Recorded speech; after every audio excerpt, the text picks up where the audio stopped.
So this is the dynamic mixing stage. Now we haven't got into this yet, but basically what we've been working on so far is what's called the static mix, and that is where we match the levels, we match all of the effects to work at the busiest part of the mix. Now what the dynamic mix is where we create some movement, because these settings that we've created for this busiest part of the mix don't necessarily work all the way throughout the mix, and we create this dynamic mix with automation, which I know that you know about already. So there are certain things that we can automate in our mix. We can automate volume, we can automate EQ or filters, we can automate panning, and we can automate effects like reverb and whatnot. So let's have a listen to our mix at the moment.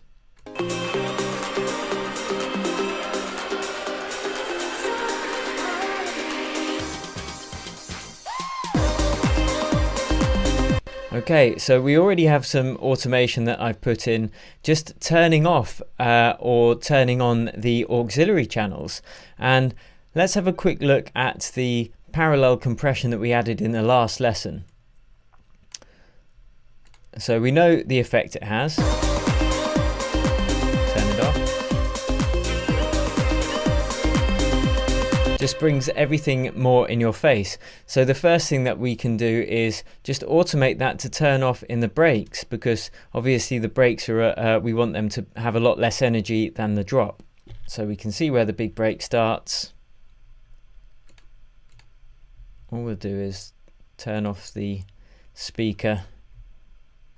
That's what it is in Ableton, but you can also automate the volume right down using a gain plugin rather than the channel fader. So we can see the parallel compression is off now. So let's go to the build up. No parallel compression, and then when the downbeat hits on the drop, it's going to come in. And this is just a way to create even more contrast between the breaks and the drops. Now the way to do this really is to, after giving yourself a bit of a break, maybe you've left it a day, and listen to your mix, just listen to it all the way through and determine where you want to have these different automations. For instance, in the break, let's have a listen to that.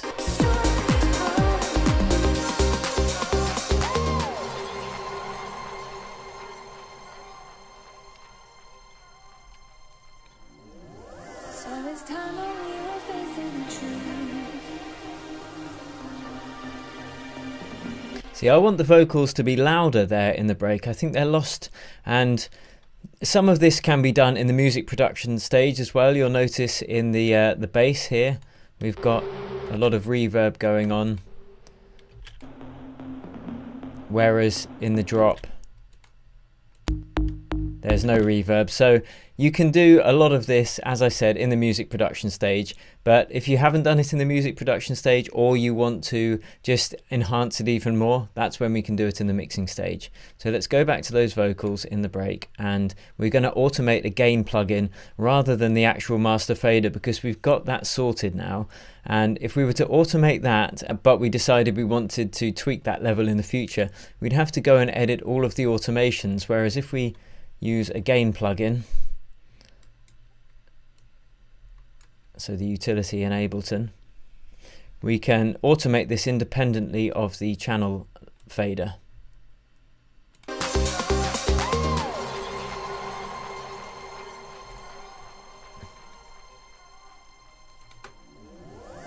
it's time when we were facing the truth, and I'm trying to find a way. But actually, because this is a break, not only do we want to automate the gain or the volume, I actually want more reverb on these vocals, so they sound spacier, they sound airier. Again, this is something you might have done a bit of in the music production stage, so let's do that. So it's time when we were facing the truth. Now we could automate the sends here, so we're using the same reverb that we've used already, or we could create a special break reverb, because it's not being used to gel the sounds together. It's used purely in a creative fashion.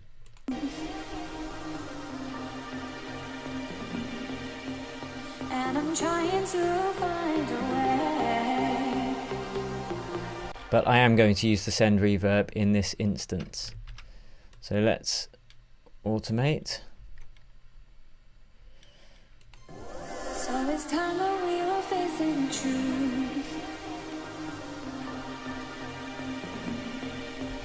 And I'm trying to find a way. And I'm feeling like I'm running out of time.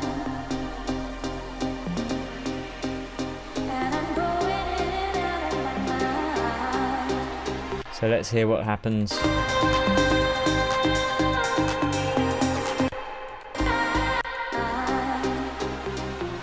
Now I want for the chorus to kick in here, less reverb.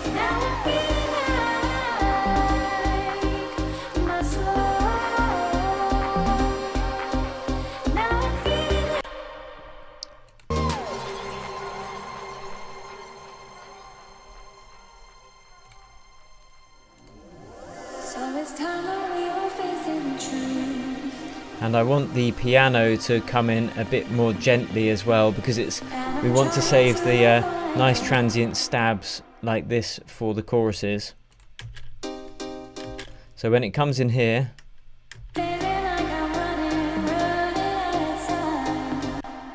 we can add some reverb to just take it down in the mix.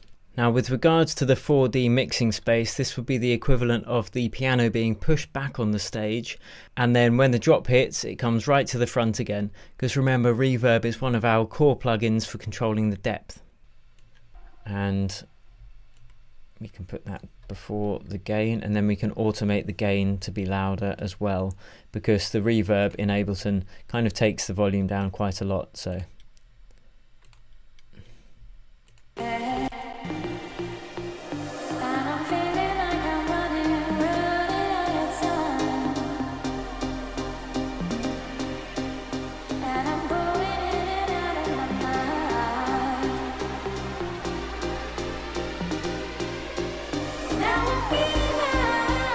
and again, we want the chorus to kick in, and we're going to have the piano go back to normal for that chorus. So we'll automate that. Okay, the dry and the wet on the reverb.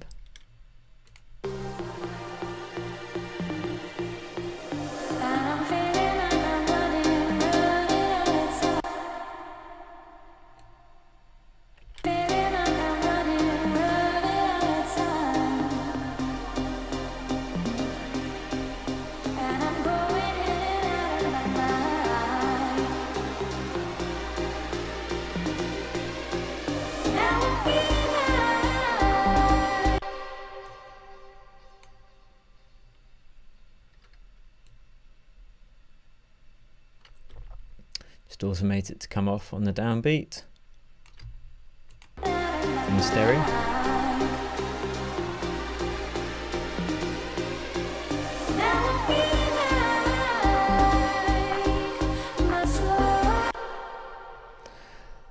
Now this kind of automation is particularly good when you've got the build-ups and you're about to hit the drop, because as I've explained before, it's all about contrast. So the drop is only really as big or as good as the build-up leading to it. So let's try some of that automation here. And you can do this on the buses as well, which is good. So we've got our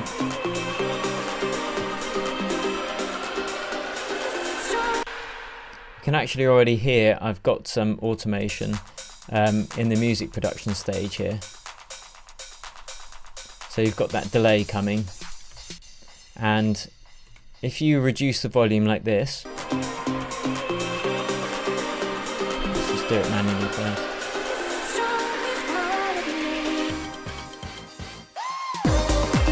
And you imagine automating that. So here we go. We've got the drop here. Make sure it comes in nice and loud. So even if you just take it down by a few decibels,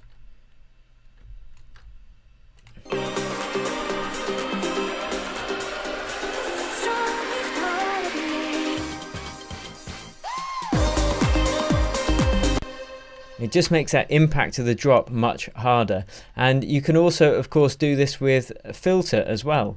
So let's get the auto filter in Ableton. And we'll turn it to be a high pass, so we can just take out the bass information.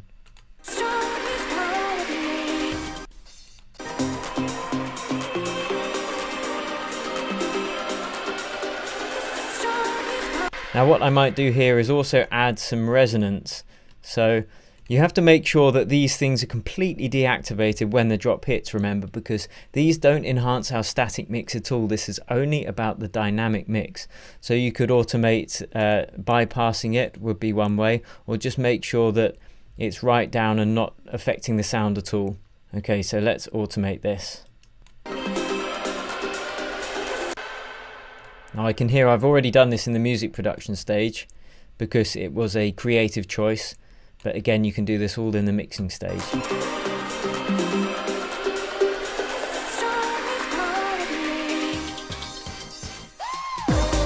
So you can hear how that just enhances the drop, makes that contrast bigger. You could filter out even some of the higher frequencies as well, because when the drop hits you want full frequency attack basically. So if you can take some of those frequencies out beforehand, it's going to make that impact so much bigger. So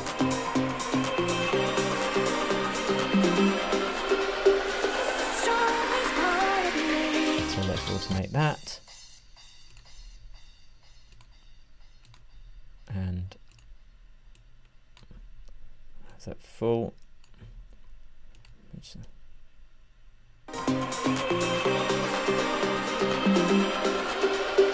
So we're just taking out some of the top frequencies.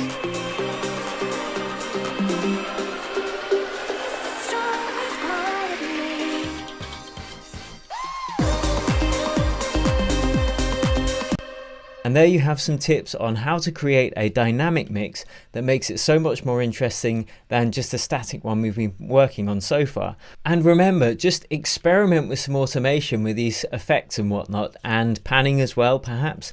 And just remember, as long as everything is back to normal when it hits on the drop, you're going to be fine. So get creative, get some contrast on the go, get some excitement in your mix. And that is almost the end of this professional mix walkthrough. So in the next and final lesson, we are going to be preparing your mix and exporting it ready for mastering. So I will see you there.